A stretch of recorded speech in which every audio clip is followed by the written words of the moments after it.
Clear of Diablo is a 1954 Western starring Audie Murphy, Dan Duryea, and Susan Cabot, was written by George Zuckerman and directed by Jesse Hibbs. When Clay O'Mara's father and brother are murdered by cattle rustlers, Clay gets deputized by the local marshal and sets out to get justice for his family. I'm on a bit of a mission to review all of my favorite Westerns from the top Western actors from the golden age of Hollywood. I've already covered Chisholm and The Far Country for John Wayne and Jimmy Stewart, and now the time has come to talk about Audie Murphy and his film, Ride Clear of Diablo. I've always enjoyed Audie Murphy movies, and while there are so many to choose from that he starred in through the 50s and 60s, Ride Clear of Diablo is the one that I've gone back to the most, and for good reason, I think. It's a perfect example of the nice, tight little B-westerns that Universal, in particular, made so many of during the 50s especially. It's in Technicolor, and even today those colors just pop. Even if in comparison to some others, this one does tend to a more dusty, subdued color palette. But what sets it apart is the main two performances and the writing. Audie Murphy is excellent in the movie. In general, I think he was so suited to the westerns and occasional other action pictures that he specialized in. Did he have a huge range as an actor? Maybe not, but I don't think he had to. He always brought a quiet, thoughtful presence to movies, undergirded with a real inner strength that I think just came naturally, not performed or faked on screen. And that brings me to his background that led him to Hollywood. I think most people know that he was the most decorated American soldier in World War II. And I think that fact helped give him credibility as a tough guy in movies. Because if you look at the rest of the main actors we think of as representing the traditional view of a Western hero, they're tall, strapping guys. But with Audie Murphy, you have this not very big guy with a boyish face. Of course, he wasn't the only tough guy of small stature in the movies, thinking of someone like James Cagney, but Cagney established that image by playing gangsters, men capable of violent criminal acts, and Audie Murphy didn't.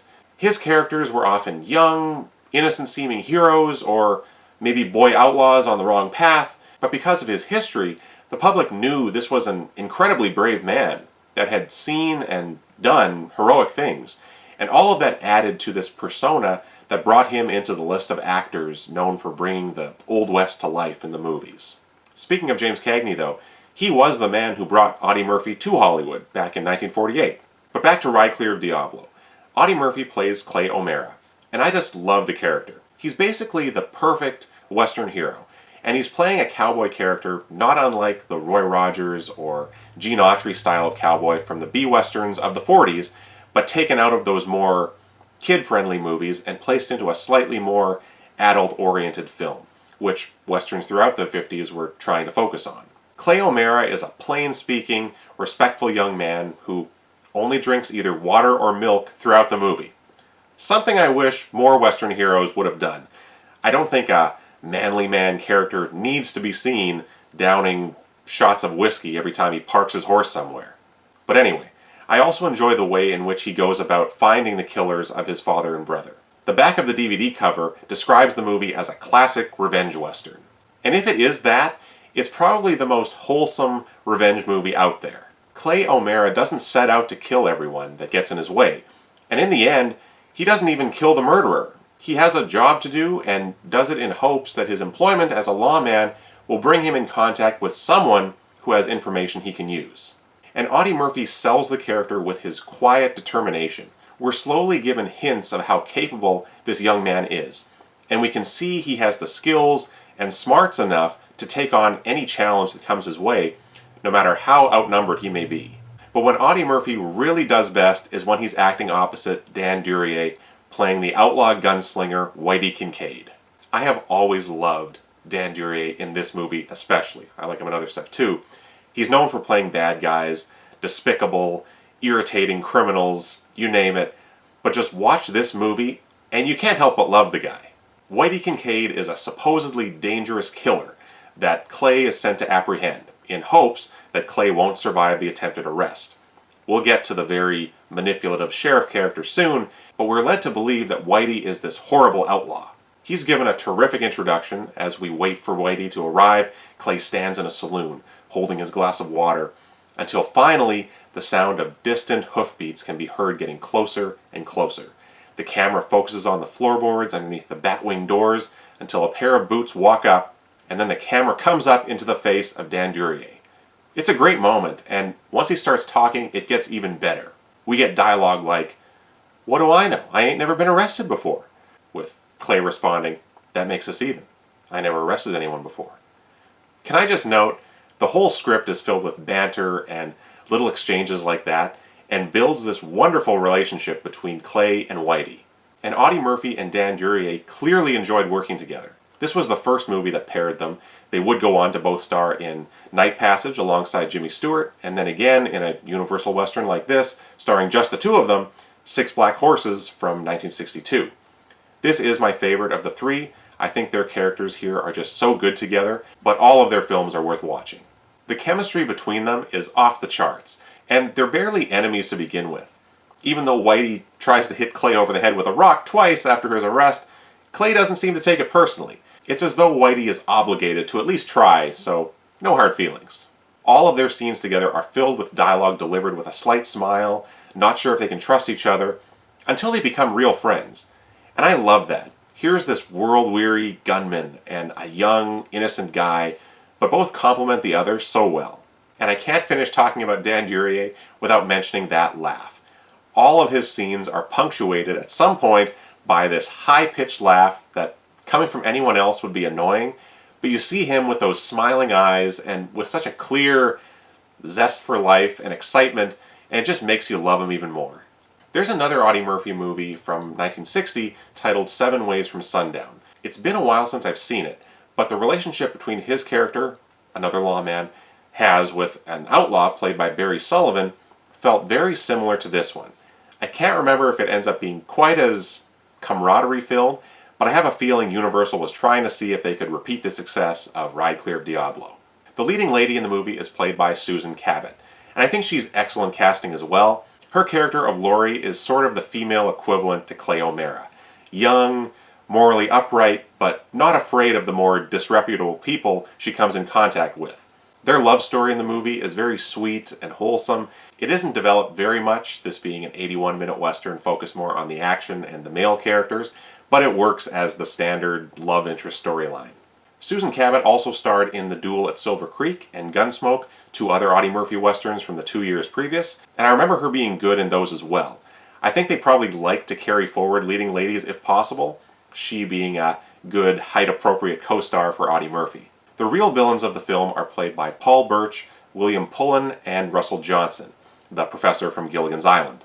They play, respectively, the sheriff, the town lawyer, and the resident henchman, all with steady side jobs as cattle rustlers and silver thieves. I think it's great how the movie doesn't try to save the reveal of their true nature for later in the movie.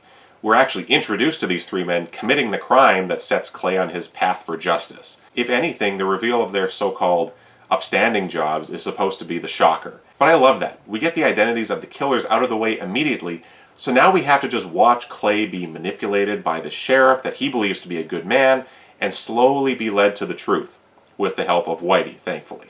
Also in the cast is Jack Elam, playing another outlaw, a resident of the criminal-filled town of Diablo, which the movie's title tries to warn us to ride clear of, and as usual, he's perfect.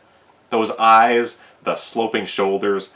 Jack Elam could play characters like this in his sleep, and I'm so glad that Universal and every other studio put him into so many of these westerns throughout the 50s. And finally, Denver Pyle has a small role as the Reverend, trying to keep Clay away from becoming a violent revenger. I say this a lot, but part of the fun in old movies is just seeing all these familiar character actors show up, even if they're small parts, but just show up and fill out the rest of the cast with real talent and presence. We don't get that very much anymore.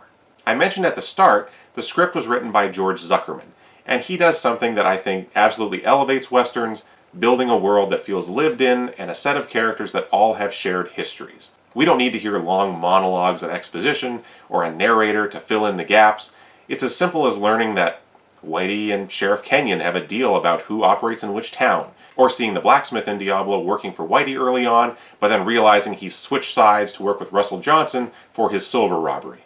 We see characters' allegiances change or fall apart, and it's all told through sparse, clever dialogue. George Zuckerman also wrote another Western in 1954, Dawn at Socorro, starring Rory Calhoun.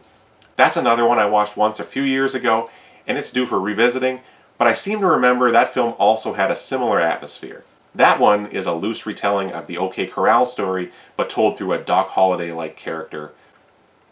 Definitely time to watch it again. But speaking of Rory Calhoun Westerns, Red Sundown is fantastic. Man, I've got more movies to rewatch. But again, back to Clear of Diablo. It was directed by Jesse Hibbs, and this was the first of several films he made with Audie Murphy, among them the autobiographical To Hell and Back. He also made a few other westerns at Universal before becoming mainly a TV director throughout the 1960s. But Jesse Hibbs knows how to direct action.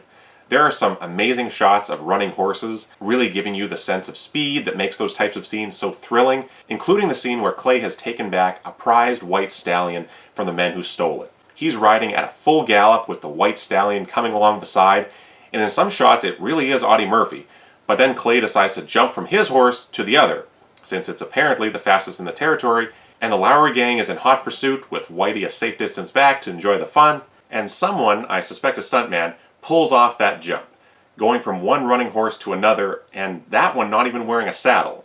It's a great scene and demonstrates the type of stunt work that has largely gone away.